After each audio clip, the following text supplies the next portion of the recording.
Bom dia, pessoal. Aqui quem fala é o Ícaro. Bom dia, pessoal. Aqui quem fala é o Alan. E, gente, estamos aqui para falar sobre o Canadá. O território do Canadá ocupa uma área de 9.984.670 km², ao norte da América do Norte. É o segundo maior país do mundo, perdendo apenas para a Rússia. As cidades mais populosas do país são Montreal e Vancouver. O país é dividido em 10 estados, sendo que Ottawa é a capital do Canadá. Suas fronteiras se estendem por 8.800 quilômetros, sendo norte, Oceano Glacial Ártico, sul, Estados Unidos, leste, Oceano Atlântico, oeste, Oceano Pacífico e noroeste, Alasca, estado americano. O Canadá tem temperaturas e relevos variados, destacando-se as seguintes regiões: escuro canadense, região rochosa, onde é localizada em torno da Baía de Hudson. A vegetação nessa região é predominantemente de bosques boreais, com uma grande variedade de coníferas. Montanhas rochosas, compostas por montanhas escarpadas e altos platos. As montanhas rochosas se estendem da Colômbia Britânica até o leste da fronteira de Alberta. A região é predominantemente de bosques de coníferas. Os Grandes Lagos, também conhecida como região do Rio São Lourenço, é onde estão localizadas Montreal e Ottawa. Nessa região são encontradas as grandes árvores. Apalaches se estende do sul do estado americano do Alabama até as províncias do Atlântico, onde são encontrados colinas e vales irrigados por rios, onde a agricultura é favorecida. Ártico. Ao norte, essa região ocupa quase metade do território do Canadá. A tundra é o tipo de vegetação predominante. O verão é curto e o inverno longo e severo. Pradarias. Localizadas ao noroeste do país, as pradarias ou planícies canadenses é uma das regiões de maior produção de grãos do mundo, principalmente canola e trigo. Ao norte dessa região encontra-se uma área desértica. Os principais rios do país são Rio Fraser, Columbia, Mackenzie, Coxsackie, Nelson, São Lourenço, Churchill e Saint Jean. No Canadá, existe uma infinidade de lagos, mais de 2 milhões, sendo os mais importantes Lago Ontário, Lago Superior, Lago Huron e Lago Erie. Relevo Canadá. Ao oeste das planícies internas situa-se uma zona montanhosa que é uma porção de cordilheira, gigantesca cadeia que se estende da ponta meridional da América do Sul até a extremidade do Alasca. Ao Canadá, a cordilheira tem uma amplitude média cerca de 800 quilômetros. Grande parte da população está estabelecida na extensão da fronteira com os Estados Unidos, 6.000 quilômetros. Extremo sul do país, os centros urbanos não se distanciam mais de 350 quilômetros da fronteira entre os dois países. A concentração da população nessa região ocorre em decorrência do clima frio, que predomina no restante do país. O norte é muito frio, apresenta características polar, o que impede o processo de urbanização da região. A população canadense é formada por povos autóctones, asiáticos e principalmente europeus, origem britânica 40% e francesa 25%. Esse último dado faz com que o país possua línguas oficiais, inglês e francês.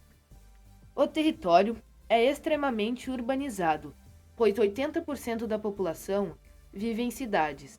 Isso ocorre por causa do nível alto de industrialização e atividade rural desenvolvida de forma intensa e mecanizada. O Canadá apresenta um dos melhores indicadores sociais do mundo. Desse modo, os índices de analfabetismo são baixos, assim como os de mortalidade infantil e natalidade. A população canadense está envelhecendo a baixa taxa de natalidade aliada à boa expectativa de vida, 80,4 anos. Produz uma carência de mão de obra, pois aproximadamente 15% da população tem mais de 65 anos, fato que diminui o PA, população economicamente ativa do país. O percentual de idosos é alto se comparado ao de outros países.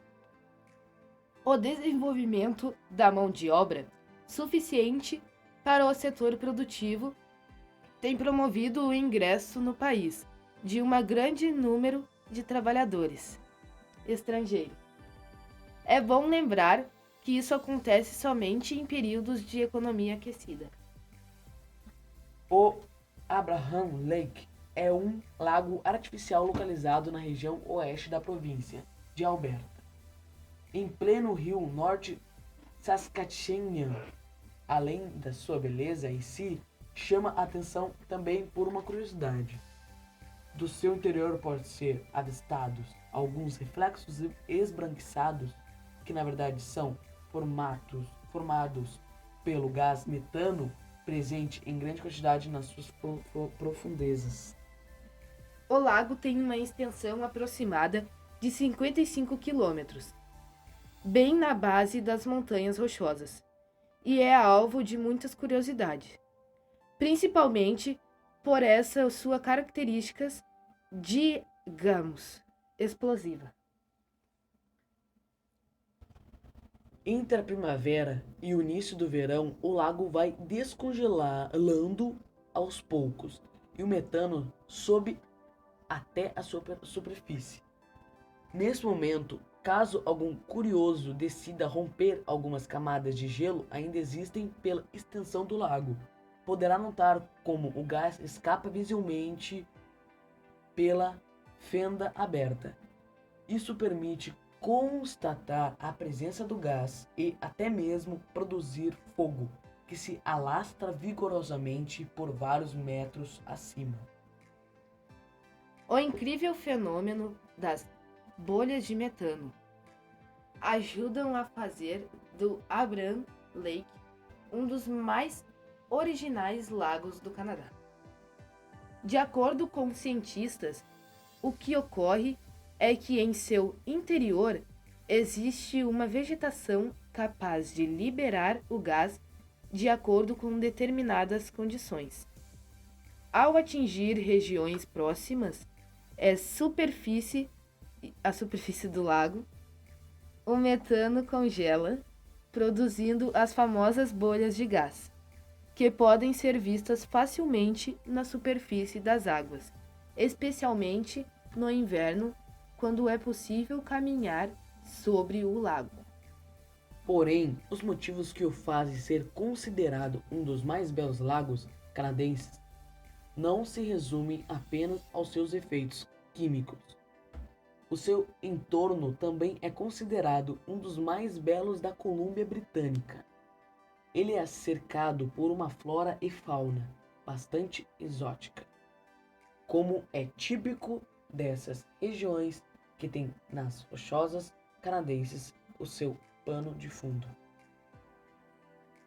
O maciço Logan, o Monte Logan, é a montanha mais alta do Canadá, o segundo pico mais elevado da América do Norte, após o Denali, e o maior pedaço único de rocha do mundo.